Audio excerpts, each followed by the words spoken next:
Okay, so we have some interview questions here from Alex Pearlman. Okay, so you sell kits to implant NFC tags on your site. Anyone can then implant themselves or with the help of a professional. Do you ship internationally? Can anyone implant themselves to use a chip as needed, i.e. to use as a method of payment for London Underground or connect a credit debit card or even use the Swedish trains? So there's a lot packed in that first question, but the first thing is about DIY installation. And when I first put this in 2005, I had the help of doctors, and that was because I worked with them. And the reality is that the initial impetus behind starting Dangerous Things was to help people get, first of all, safe implants. We test them and everything, and then safe installation. And we started with kind of a DIY guide, but it wasn't labeled DIY. It was just an installation guide, and it was kind of meant for people who would take that to their doctor or whatever, and have them follow the instructions. But people just took it as a DIY guide, and so we removed that, and then decided very quickly to partner with professional piercers, body piercers who work with skin and needles and aseptic procedure, and they're working out of a licensed studio. They're much more willing and available to do the installs. But the idea of just because something is available online, you can buy it, doesn't mean you should use it on yourself. You can buy a scalpel online, but you shouldn't do your own surgeries, that kind of thing. So it's the same. It's the same thing. We sell our kits online, but that doesn't mean that we aim to have people do a self-install. It's just not a good idea. Um, at the very least, get somebody with medical training to assist you, a nurse, a veterinarian, somebody who can, at least make it a safer procedure. And you definitely need, more than just one hand to do the install. I mean, it kind of is a requirement, I would say, to work with a professional of some sort, either in your home and they're helping you, or you go to their office or place of a business and do that. So that's kind of the first answer to that. The rest of the question, do we ship internationally? Yes, we ship all over the world. People buy from us or through distributors. They can buy from DigiWell in the EU. They can buy from Chip My Life in Australia, and we're going to probably add some more in South America and some other areas. Um, let's see, can anyone plant themselves using the chip? Well, we already covered that. They could, but not recommended. Um, can they use it as a method of payment for the underground or connect a debit card? So no, the short answer is no. So our X series products at this point in time are simple RFID tags with NFC compliance. Some of them have NFC compliance. So a payment tap and pay type card is what we call EMV compliant. So EMV is Europay, MasterCard, Visa. They're a consortium that put together the standard. And so your tap and pay, bank cards, that kind of thing, those are all complying with this EMV standard, which requires cryptography and requires special applications we run and installed on the chip. So the short answer is the implants that we sell today are not able to run software. They just have an ID number and store a little bit of data for NFC applications. So no, you can't use it that way. However, there are certain kind of loyalty card systems or like out-of-band payment systems, not EMV compliant, not the norm, not the standard, but they're like a card you might get for a student card at pay for food at the commissary or something, or train systems also have kind of these custom, well, not custom, but out-of-band payment systems that are just built on their own closed system. So like kind of like a CCTV, closed circuit television. It's a camera, it's a monitor, it's a recording thing, but it's all just kind of closed in that one environment. It's not public broadcast TV, it's closed. And so the same applies to these, transit and tokenized payment systems where it's just closed. It's part of that one system. To get money into that system, you have to charge the card or top it up or whatever. So in those systems, like Swedish trains, those systems can be used. If there's compatibility there and you can get the implant set up properly to use whatever kind of identification mechanism they use, either the serial number of the chip or they put some data on it or a combination of both. If you can get some kind of legitimacy there and get the system to recognize it properly and link it to your account properly, then yes, you can. So Swedish Range is one of those examples. If you go to them and you say, hey, I got an XNT implant, I want to, get it set up to ride the train and everything, they can help you out, and then you can do that. But that said, our up and coming product VivoKey, and there's another potential product that we're looking at releasing. Those are based on actual smart card platforms, so they can run software, they can run payment applications that are EMV compliant, and we're working very hard to bring those types of applications to the fore. But VivoKey right now, I mean, I've had this prototype here for well over a year. It's capable. This VivoKey prototype is more than capable of talking to payment terminals. I can present it, it beeps, it says no card found or invalid card or whatever.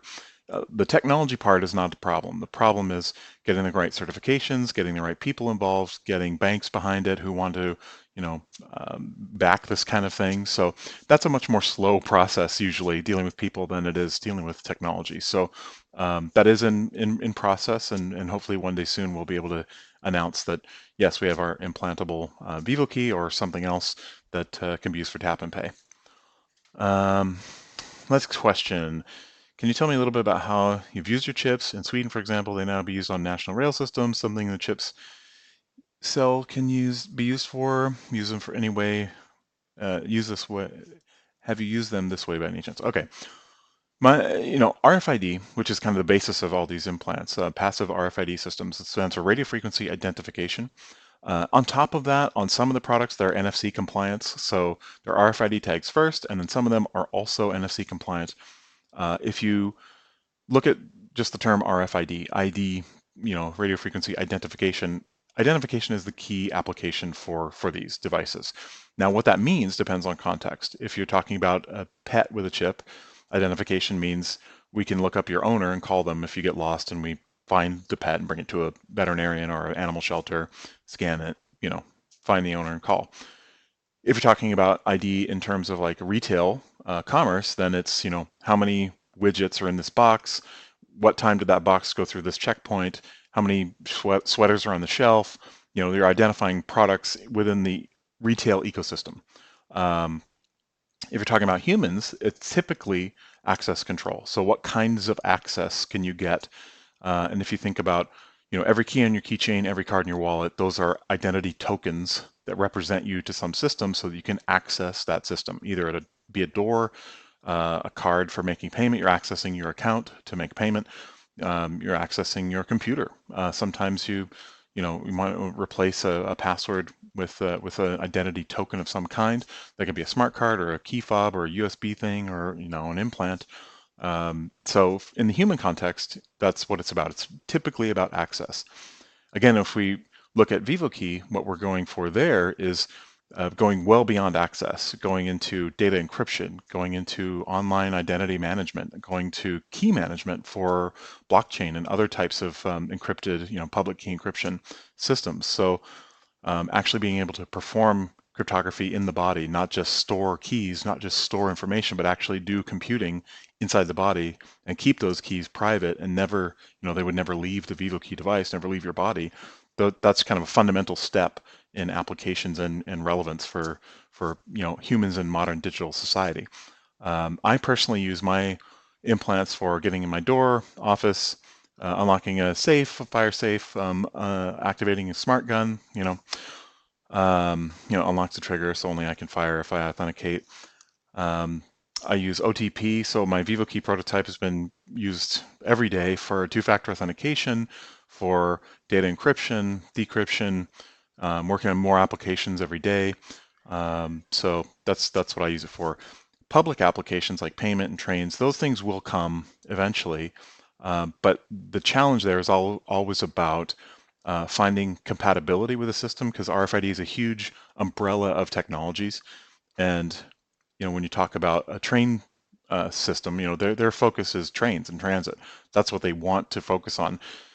They need to take your money somehow, so somebody's job is to look at all of the payment systems options, assess their pros and cons, and pick one, probably based on price. But the point is that picking one of those things could lead to any number of compatibility pros and cons for implants. Um, that's where standards and compliance really helps out a lot, is to kind of drive this cross compatibility between all these different types of RFID and devices. But it's still a big, huge mess, I guess, for the lack of a better word. So, they might choose system A, and that's compatible with our implant product B. And then if they choose system B, that's compatible with our implant product A. So if you have implant A, you can only ride train systems that have, system B as their thing. So again, the future, I'm hoping that will drive consolidation on the VivoKey type platform. So smart card platform, you can run Java card applets that actually the idea being that you can run a train ticketing app, you take it on your smartphone, you load it onto VivoKey as an application, a little actual software code that goes into your VivoKey, and then with that app loaded, you can just walk up to the payment terminal, charge it up, go to the train, boop, boop, boop, and that doesn't have to be EMV compliant. It doesn't have to be like a normal tap and pay app. It can be an out-of-band payment system, but as long as there's the ability to write that software to support the system you're talking to, that's the dream. So we're working toward consolidation of that with many different systems, including transit. Next question. How have you found the experience? Easy, difficult, somewhere in between? Well, the experience of getting an implant is extremely easy. I mean, it's less risky than an ear piercing. It's quicker than just about anything else you can do to your body, tattoos, piercings, whatever. Um, there's no real like difficulty when it comes to the implant side. It's pretty straightforward. The difficulty comes in finding compatible systems that it works with, or building a system to modify an existing thing. So, for example, my car just doesn't come from the factory ready to open and start with an implant. I have to modify the car.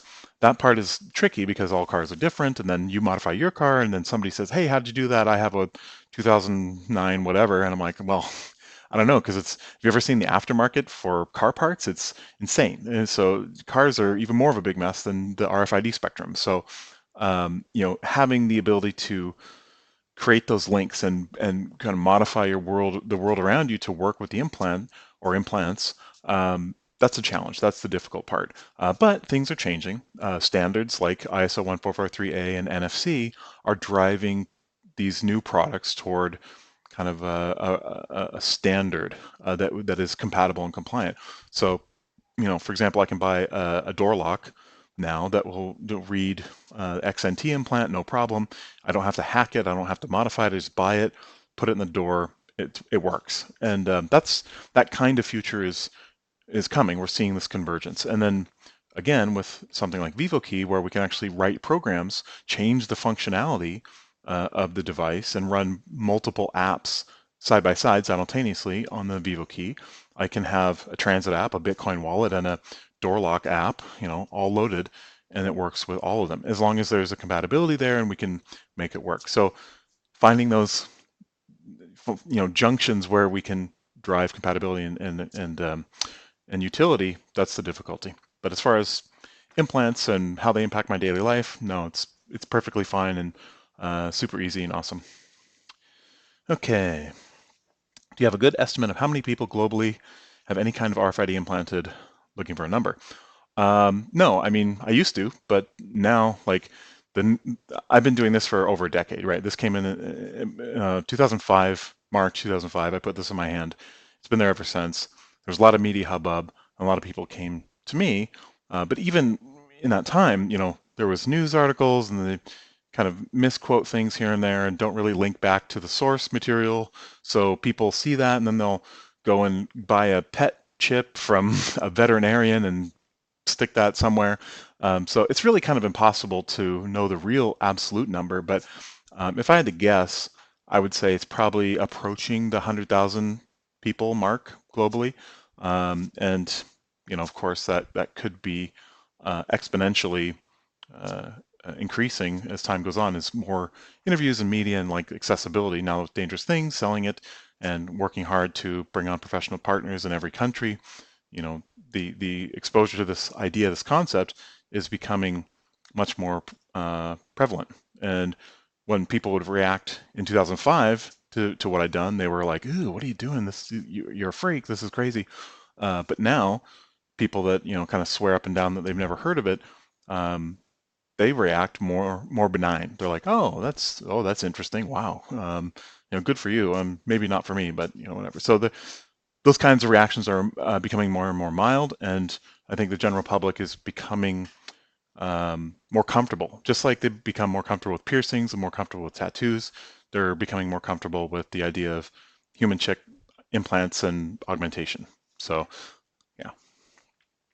Um, how many orders do you process on average every month? How many of those are in the US and how many in Europe? Um, I used to give precise numbers about our sales, but now I've been advised that that's probably not a good idea. I can tell you that about 50% of our orders come from the US. The rest come from the rest of the world, mostly EU, Australia, South America now is kind of picking up. So yeah, as a private company, we're just keeping the exact numbers to ourselves at the moment.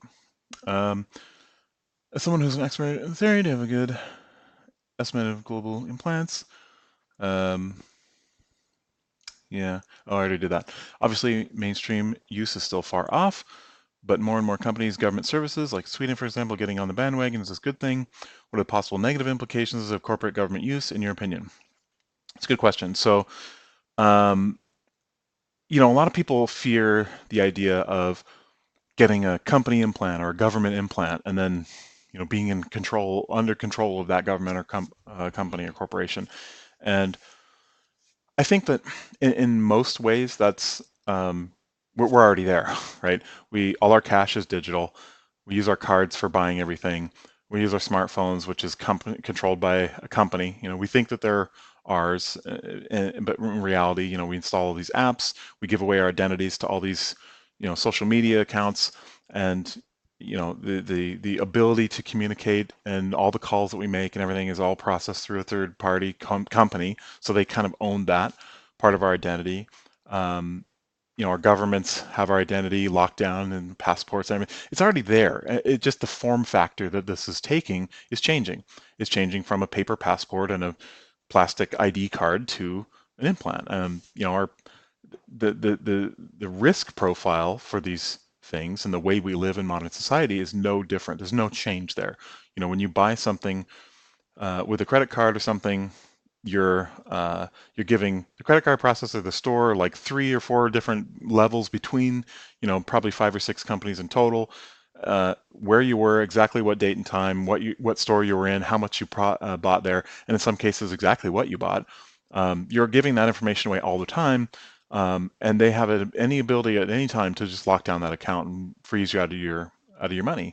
And the same is true of travel, and you can put a stop on a passport. So again, it's just changing the form factor from these kind of old world systems of paper and plastic to more integrated digital identity that's already essentially digitized everywhere you go.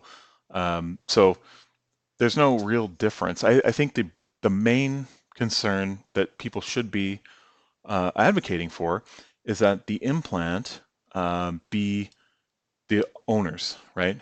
And the choice to run software on it or not should be the owners. Just as an example, the Vivo key, we partner with a company out of Sweden called Fidesmo, and their goal is to kind of consolidate all these different cards into one Fidesmo powered card. We can run multiple applications. And we're like, yeah, that's great. Let's do that. We'll do that for Vivo Key because their goal is kind of our goal. Our goal is just to get rid of that one last card and put it inside. So, but in negotiating with them, we made a very important distinction in our contract, which was that the Vivo Key owner is fundamentally different from a card owner. And so the Vivo Key, unlike other cards or other partners from Fidesmo, the Vivo Key owner always has the ability and the right to remove the Fidesmo platform from the device. So they will always retain control over the ability to use it how they see fit. And that's an important distinction. So the same thing is true of any kind of, if you see, oh, this company sponsored implants for their employees, whatever, there needs to be a very cognizant approach to this that says this is a company benefit that we are giving to the employee, not a company property. So the employee is able to do what they want with it. It's their property. It's not the company's. Use of it can't be policy or dictated by the company. It needs to be the employees, and the company needs to be open to using that employee property for the purpose of business.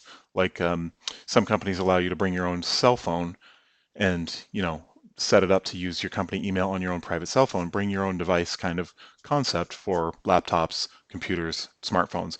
Now that needs to be extended to implants, even if the company paid for the implant or sponsored it in some way.